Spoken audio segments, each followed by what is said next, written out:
Welcome back to another video, everyone. A couple days ago, I finished all of the Crash 4 developer time trials, and I thought I'd make another video ranking the worst ones. I made the same video after beating all of the Platinum time trials, and you'd think it'd be a similar list, but it's not. Now, I thought the Platinum time trials were difficult in this game, but the developer time trials are brutal. They take upwards of 20, 30, 40 seconds off of the Platinum time. Considering most times I was only barely Platinum, yeah, I thought these were going to be impossible to obtain. Now, before we get into the list, I've got some honorable mentions that did not quite make it. So one of those is Crash Compactor. This nearly made the list because of its ridiculous time of 26 seconds. But the fact that the level is quite easy and also really short in comparison to some of the other levels, I just didn't want to include it because of that. Don't get it twisted though, this is an incredibly tough developer time to beat, and a lot of people would probably include it in their top 5 list. Which, by the way, you should leave down below in the comment section. Another level that nearly made it is Out for Launch. This one also has a ridiculous time, but again, it's a very easy level with only one part that actually requires a bit of thinking. Even then, the timing is so strict that you're basically forced to save both Aku Aku masks just so that you can blast through this part without wasting any time. It's a very simple level to get through, and that's why it did not make it on the list. And the final honorable mention is Jetboard Jetty. This was going to go on the list at one point, but I was thinking about it, and it's really only the first part that I dislike. There's 2 rope cycles that you need to make. The first one you can see swinging, so you know when to pick up the clock. But the second one you have to be incredibly quick, incredibly fast to make it. Thankfully it's at the beginning though, and everything after that is not too bad. You get a triple Aku for the raft section, you get another triple Aku later on, you can use the remaining 2 masks on the final jetboard section, and the time isn't that strict either. I know it might seem like it is, but it does allow for you to take quite a bit of time while platforming.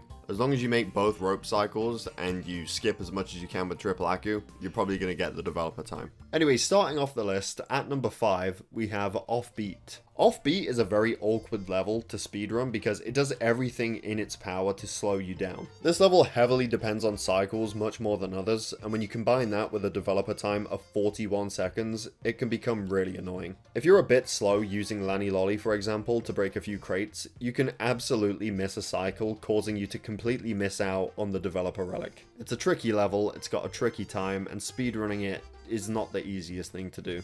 Despite all of that, I did enjoy grabbing the dev relic on this level. Not sure whether or not I got lucky, but it didn't take too long and I ended up with a 38-second run. At number 4, I've placed Building Bridges. The way you beat the developer on this level is by optimizing Tornus section and boosting as much as possible with Polar while not missing any of the crates. My issue was optimizing Tornus part because I relied on both of my Aku Aku masks to get me through the final electric part. So that meant that I had to wait for all of the other electric platforms and walls before that bit and play it safe just to get through. And I know for a fact I wasted a good few seconds by doing that. I don't know, that last electric part where you jump up the walls and then across the tiles, it's so annoying to try and do without 2 masks, especially because you've got robots floating up and down as well. On Polar's part, I also tried boosting in places I really wasn't comfortable with boosting in, and it normally resulted in missing a bunch of crates.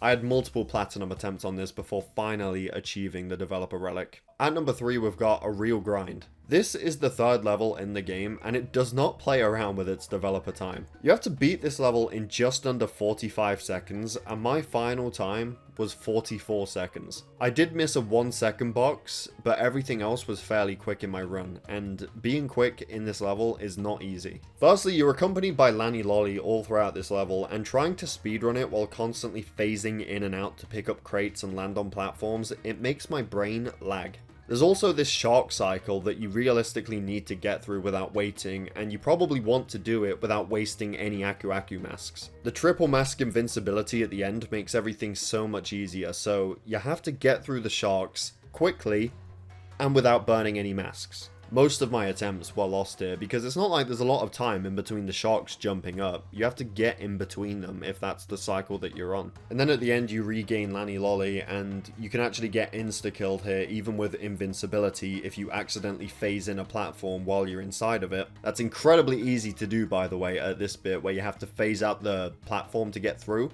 and then phase it back in to hit the 2 crate. Doing that bit quickly usually results in death because you phase back in the platform too early while you're still touching it. With it being the 3rd level in the game, you're also probably not that used to the movement required to beat the developer times in the first place. So yeah, definitely deserves to be on the list. And number 2, Rock Blocked. Yes, even though I beat this twice in my video, it's still making my list. The Dingo Dial section is still super boring to repeat every single attempt. It's like 2 minutes of running with Dingo Dial every time you try to beat this level. Crash's part is also more annoying here because of all the platforms floating across the lava. This time around, you really need to make it under them as soon as you get there. You cannot afford to wait like I did in my Platinum. All it means is you're going to lose a bunch more runs here attempting this because it's so easy to fail the slide. Doesn't matter whether you have a mask or not. In fact, at this bit you're going to have triple Aku invincibility, but again, it doesn't matter because touching lava is an instant death. And all it takes is a bit of slowdown leading up to this part, and all of a sudden one of the platforms is so far away that you cannot get underneath it. Yeah, annoying level. And at number 1, we've got Shipping Error. This level has it all. Strict timing, gameplay that is genuinely fucking painful when you're trying to speedrun, and that one tricky crash part from Out for Launch. Cortex has a few annoying levels like Fossil Fueled, but here you have this bloody UFO climb to the top. So much can go wrong here, transforming them in bad positions so that you can't reach the top, missing them, falling off completely, outright getting killed by them because you have no masks. And yeah, you have a couple of masks to use, but there's so much before this bit that can burn through your masks. I don't mind the Cortex gameplay here in terms of speedrunning, but this bit really drags it down. Then when you get to Crash's section, thankfully there's still 2 masks available to use for the difficult part, but you can't blast through it as quickly as you could in Out for Launch because it's slightly different here with box placements and TNTs and nitros, so you just have to go through it as quickly as possible and hope you get something faster than a 132, which I did with a 131. That's my top 5 list. You can let me know your top 5 list down below if you've even done it. I don't know how many people have actually bothered to go out of their way to get these because there's no real reason to. Only reason I did it is because I just enjoy the game and time trialing and wanted to go further. But if you did get all the purple relics, you can let me know down below which ones you thought were the worst. Overall, I thoroughly enjoyed this challenge. It took me just over 2 weeks in terms of recording them all. Again, at one point I thought these would be impossible, but when you beat a couple of them, you realize that actually it just takes a bit of improving with the slide spinning and triple spinning, implementing tricks in the levels, whether you discovered them on your own or found them through a YouTube video or just looked at the developer ghost itself to see what that does. And with a bit of patience, you can get them all. I feel like if you've gotten all the platinum relics, you can definitely get these. I'm not completely done with Crash 4. I'm going to be beating a lot of my own personal best times and posting them in a big video at some point, but not for a while. We've got the Wrath of Cortex Platinum relics to obtain first, so that will be happening soon. That said, thank you for watching. I hope you all enjoyed. Definitely subscribe if you're new here, and I will see you all in my next video.